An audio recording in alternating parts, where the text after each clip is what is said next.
Next question. Now, Pennsylvania's next week, and I'm working with my staff here to actually help the people of Pennsylvania. In Pennsylvania, you've got 17 delegates that'll go to the winner of the state. Then you have, 54 delegates that are unbound, and you have the names of the delegates on the ballot, but not the names of who the people are that they support for president. Now, I guarantee you that the average person that works 16 hours a day, takes care of their kids, and shovels coffee down their throat 10 times a day to survive is not going to know when they get into the voting booth who these delegates are for a hole in the wall. So we're going to try and make a list for them so at least they'll know, all right, this is a Ted Cruz delegate, this is a John Kasich delegate, this is a Donald Trump delegate, and try and help them out a little bit. But don't you think that's nuts? Well, you got to talk to the folks in Pennsylvania. No, but you can be objective. I mean, that's a dumb system, isn't it? Well, I don't think it is, Sean, because, even before that system, it used to be that people just ran for delegate for the party. I mean, you would run in your community as a delegate to the national convention for the Republican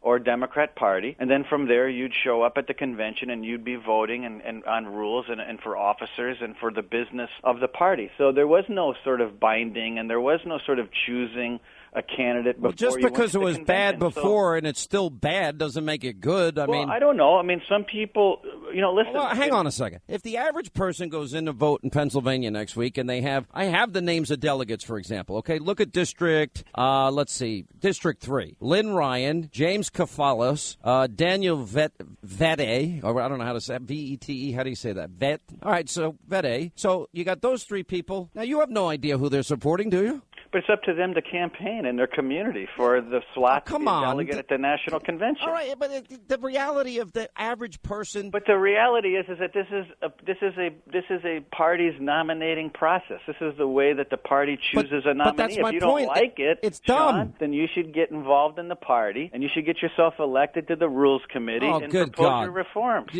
Hang on, boom! Just blow my brains out. Are you out of your mind? I'd never want to do that.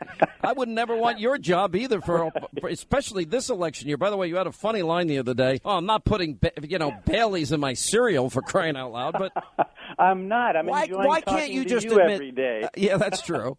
But why can't you just say that Pennsylvania needs to be a little more transparent? If people are going to elect the delegates, they should tell the people on the ballot who the candidate is that the delegate's supporting. Because wait a minute, because that's just nuts not to. Because some states, this is what you're bringing up, and what people don't realize, and nor should they, is that this issue of binding delegates to candidates is one of the oldest, most bitter fights in convention history that we have. And it's not something that is just easy to change by snapping your finger. When we started binding delegates to candidates, that was the most contentious thing that this party's ever done. And now you have most states that bind delegates, but you have some holdout states that say, no, we're going to elect delegates, and they're going to go to the convention like they used to, and they're going to vote for who they want. And all that does is create confusion for the voters. Let's say you're a passionate voter for Ted Cruz or a passionate voter for Trump or Kasich, and you're going to the ballot and you have no clue who that delegate is supporting. I mean, there's almost, there's a 2 in 3 chance you're going to get wrong, pick the delegate that you don't want to pick.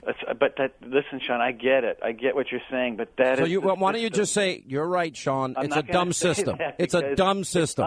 But then, listen, it isn't. It isn't. It is dumb. Because some it's states dumb. don't bind at all. Is it dumb? Well, that North Dakota. Is it dumb that the party North Dakota wants to elect its delegates and tell them to go to the convention unbound? It's up to them. All right, it's up to them. But what if they want to go to the convention? I'll tell you unbound? so what. Because if I'm a voter, I want my delegate to represent me. Good. Then you should be an advocate for states only having primaries. I am. I just got done saying. Okay. Well, good. Well, then. What did I just get to? I said the 3 rules are primary or caucus. I think either proportional distribution or winner take all. And I think the third thing is they ought to be bound on the first ballot. Those are my 3 rules. You would have a lot of people on the Rules Committee in our party that would agree with you. But wouldn't it be simple? Don't. And but wouldn't it be simpler for the average Republican voter? Wouldn't that be simpler? You know what? It depends where you live, Sean. No, this is the party's nomination, Sean, and the state parties write the rules for how they choose the delegates that go to a convention and vote. Can I ask one other thing? Do you have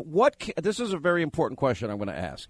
let's say that you can't get to 1237, but you think you can win on a second or third ballot, and you and your team are courting the delegates. Hey, all right, after the first ballot, when you're free, we want you to vote for us. What are they allowed legally to offer those people? Can they offer them hotel rooms? Can they offer plane rides? Can they offer expensive dinners? I know that the lawyers on all of these campaigns are looking at that, and I think in the past it's been a pretty big free for all. But I don't think you can give money, and the FEC has rules. All right, but you can't give money. But you could pay for their plane ticket to the convention. I'm not sure about that. The FEC has regulations on all of those things. But don't you think? I'm sure they're going to be issuing some advisory opinions on it. Don't you think that if you can offer those things, that is tantamount to bribery? I'm not sure, Sean. I mean, I think you also have different state laws too that come into play that regulate what you can give and what you can't give, and what crosses the line and what doesn't. So I would just say that the more you do, the more dangerous it is. Wow, that's pretty amazing. Don't you hate coming on my program now? You hate me now. I don't. I don't hate you, but I'm annoying.